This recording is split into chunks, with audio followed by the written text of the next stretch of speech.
আবারও পেনাল্টি, আবারও কিলিয়ান এমবাপ্পের জোড়া গোল, আরও একবার ব্যর্থ ব্রাজিলিয়ান ভিনিসিয়াস জুনিয়র। একের পর এক হোঁচট খেয়ে নতুন কোচের অধীনে ধীরে ধীরে নিজেদের ছন্দ ফিরে পেতে শুরু করেছে লস ব্ল্যাঙ্কোসরা। দুর্দান্ত কামব্যাক দিয়ে লা লিগার টেবিল টপার এখন রিয়াল মাদ্রিদ। গতকাল রাতে লা লিগার ম্যাচে ভিয়ারিয়ালকে 2-0 গোলে হারিয়েছে রিয়াল মাদ্রিদ। ম্যাচের প্রথমার্ধে কিছুটা ভুগতে হয়েছে আরবেলোয়ার শিষ্যদের। গোলশূন্য ড্র দিয়ে শেষ করতে হয়েছে প্রথমার্ধের খেলা।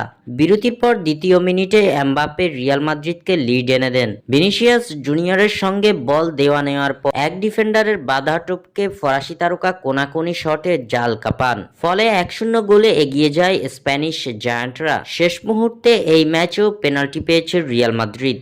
শেষ মুহূর্তে যোগ করা সময়ে কিলিয়ান এমবাপ্পে ফাউলের শিকার হলে পেনাল্টির বাঁশি বাজান রেফারি। সেখান থেকে সফল স্পট কিকে লক্ষ্য ভেদ করেন ফরাসি এই তারকা। চলতি মৌসুমে লা লিগার সর্বোচ্চ এই স্কোরার এটি 21তম গোল। তার ধারের কাছে কেউ নেই। 10 গুণ হয়ে ফিরে আসার ইঙ্গিত দেওয়া ভিনিসিয়াস শুধু চেয়ে চেয়ে দেখছেন এমবাপ্পের গোলগুলো। এ নিয়ে স্প্যানিশ ঘরোয়া লিগে টানা পঞ্চম ম্যাচে জিতল রিয়াল মাদ্রিদ। লা লিগার শীর্ষে ওঠা দলটি 21 ম্যাচে পয়েন্ট 51, এক ম্যাচ কম খেলে 2 পয়েন্ট পিছিয়ে দ্বিতীয় বার্সেলোনা।